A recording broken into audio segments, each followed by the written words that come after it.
month at different shops around Oregon, and just being kind of not very mobile, we are finally at our first boondocking spot in a month in the woods, and we're really excited about it. And so we decided we would go ahead and make a video talking about why we chose our bus.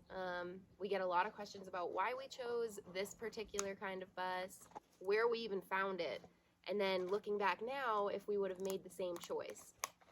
So when we first decided that this is, what we wanted to do, we had gone on a trip, like a 2-week road trip in a Toyota 4Runner that I had with Kona, and it was really fun. We had a blast, but it was a little chaotic being just on the road in a car.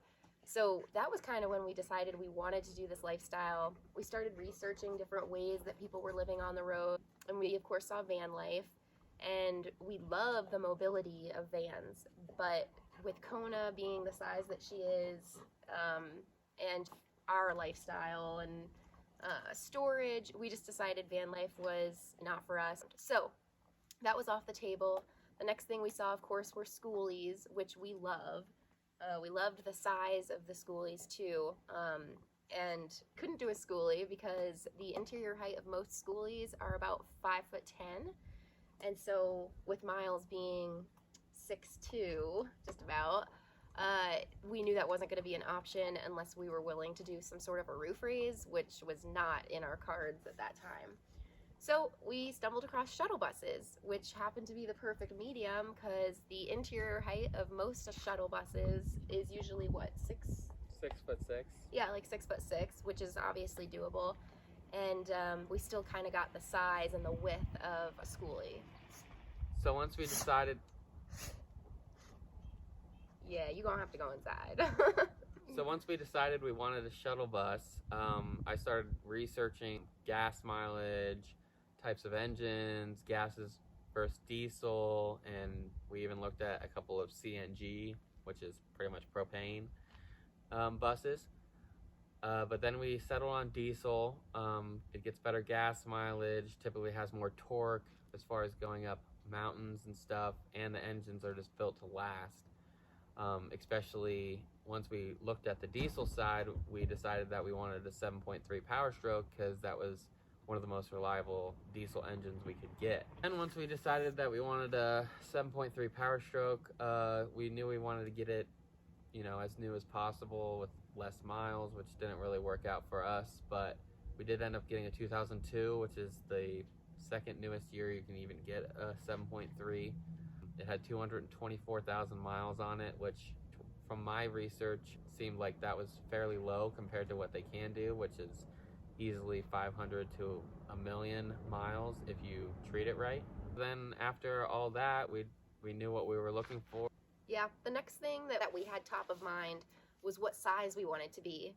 You can get, 30 feet, you can go even up to what, like 45? 40 feet, yeah. So, but we did a little bit of research prior to purchasing the vehicle, and we're glad we did because apparently if you're over 30 feet, the national parks can give you issues. Although we don't spend too much time at national parks, we still wanted to at least be able to enter, and then of course ease of driving, just literally driving in cities and parking, just being longer makes everything so much more difficult. We went with our 25-foot shuttle bus. It's a 15-passenger shuttle bus, and we have a 4-foot deck on the back, so we're sitting at like 28.5 feet total, and that length has been fine.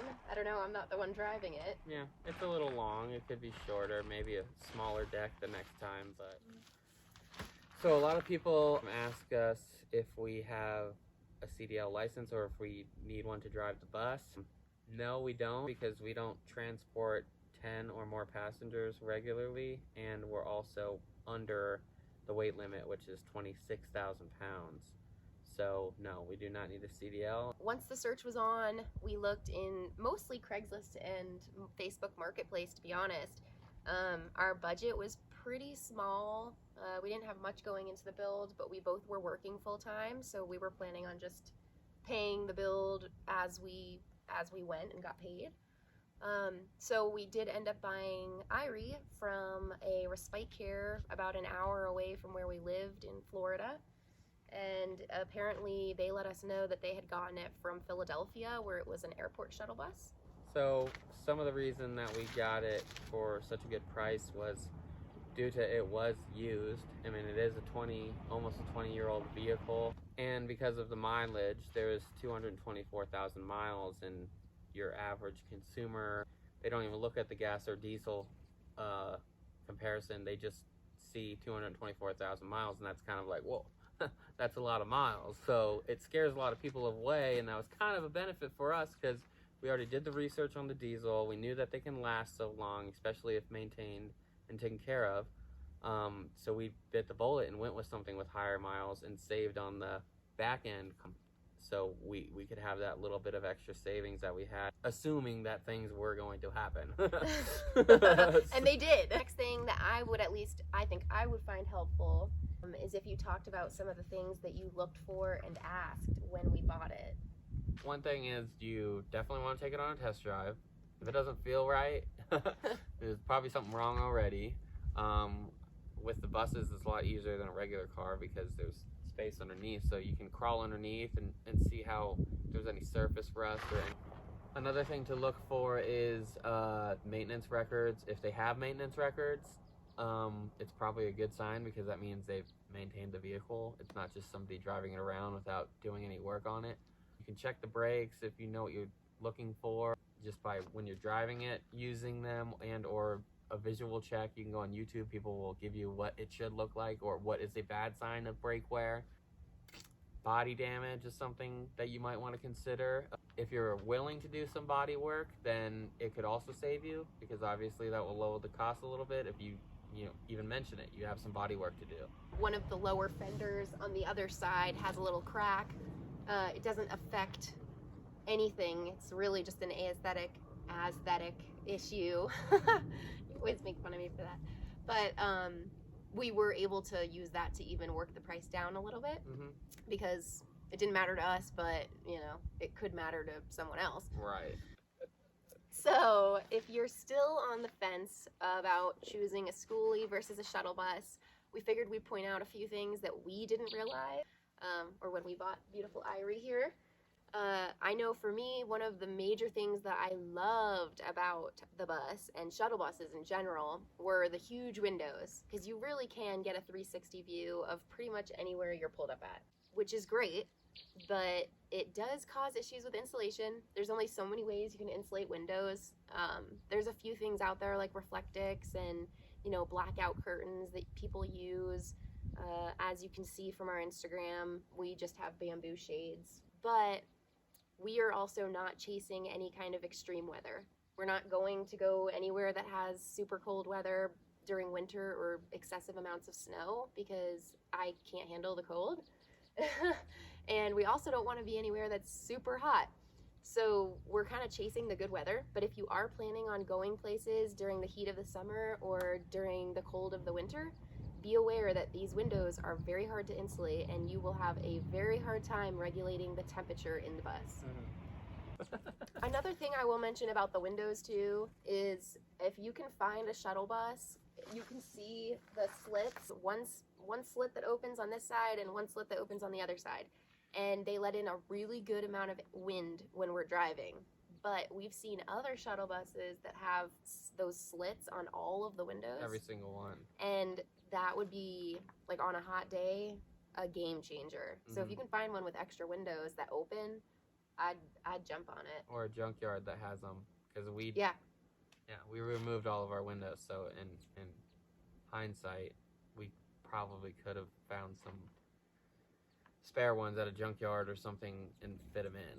So another difference is the difference in the bodies, metal versus fiberglass. As far as temperature regulation and ease to build, I'd say the fiberglass is a little more difficult for somebody that isn't already a little bit experienced. The metal will be easier to work with. You have, kind of a consistent stud and metal structure to tap into, With the fiberglass, it's a little harder. There is some better fiberglass bodies. You might be able to do some research on that have more steel supports going through them. Ours didn't have that much steel support, so it was a little tricky to work with. But as far as temperature, we didn't insulate the bus in a traditional manner.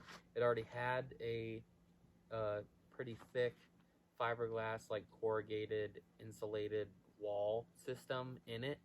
So we didn't really mess with that too much. We really only did the insulation a little bit in the floor, and we have a little bit more to do in the future from the undercarriage of the vehicle. So as far as the insulation, from people that we've talked to, it's not really worth it to do a crazy insulation in the bus unless you plan on going to, those extremes. So as we mentioned, we did have savings when we hit the road, expecting, some engine problems, or I guess car problems to occur. Something To occur. So we did have a problem. We had an engine code come up, and the bus was running rough, and it ended up being a cylinder that was misfiring. It just wasn't connected properly, which was common for the 7.3s. So we did a bunch of crazy stuff. We changed the valve cover gaskets thinking that was it. That wasn't it. And then we changed the other one and replaced the cylinder, or the injector, my bad. And it was running fine for about 75 miles, and then it just hit the dirt, so to speak, like almost like half power. We couldn't even get out of second gear. Hello. Yeah, it was really bad. We were going like 25 to the floor, so we've had some engine problems, and we were stuck for a while. If you do have engine problems on the road, try to get to a bigger city, because diesel mechanics in smaller towns and in even like medium-sized towns are really hard to find. And we happen to be in Oregon right now, and a lot of the mechanics that we talk to are like 2 weeks out. At least. At least 2 weeks out. And then when we got that appointment, we waited 2 weeks, and they still couldn't help us. They kind of just bailed on us at the last second. We've been actually not mobile for about a month. I think I mentioned that earlier, but it was just a headache trying to find a mechanic, and then like the issue of not really being able to go anywhere to park that you're allowed to. Mm-hmm. So we were concerned about getting towed from somewhere. But we met a really nice mechanic who came and met us and actually towed us to his shop and let us sleep in the bus. Which is a huge bonus. Yeah. Because if you don't know, a lot of mechanics don't really want to work on a home vehicle.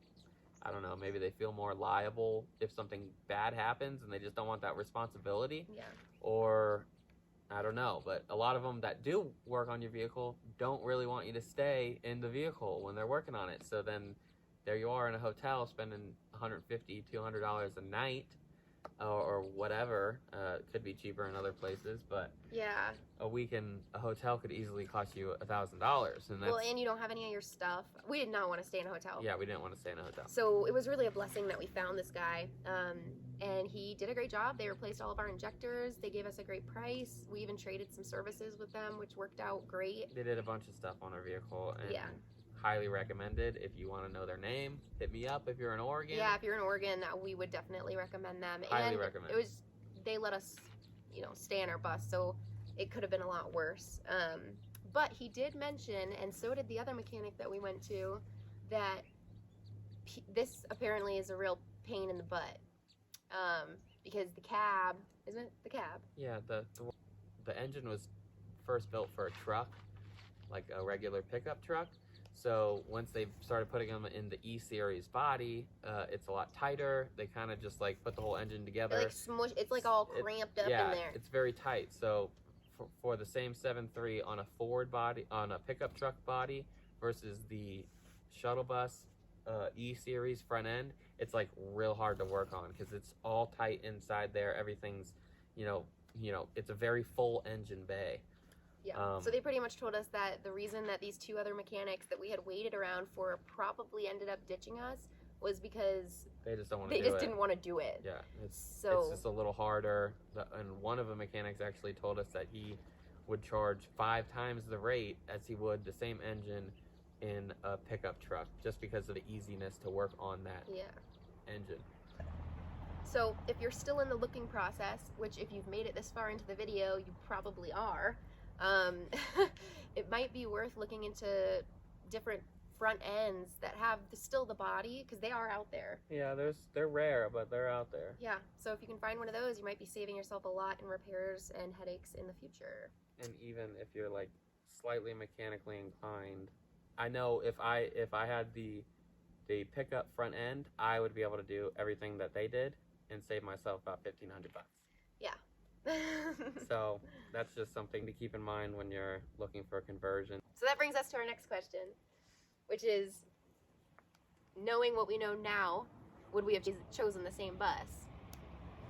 So, would you? I believe I would do another one. Also, kind of, you know, there's some layout things that we could change that could probably make it a tad more functional, which is just something you learn. I would. I'm still thoroughly enjoying Irie Vybus. There's a few things in our layout that I think I would change, but mechanically, size, you know, all the things that we went over, the differences between Schoolie and Shuttle, I still would have chosen a Shuttle Bus. We'll do a video on what works in our bus and what we would change now that we've lived in it for 4 months. That'll be an interesting one. Yeah. So, with that being said, I would recommend trying to find one with a 7.3 power stroke. That would be my number one tip. And that's 1999 through 2003? Yeah. Those are the 4 years that you'd be looking for? Mm-hmm. Yeah. I mean, there are other engines out there that are reliable and can last, and it's all about doing your research. And so, let us know if we helped you at all, and let us know if you have any questions or any comments, if you found different things through your own bus journey, or if you're looking and you had a question before you pull the trigger on it, we'd be happy to help.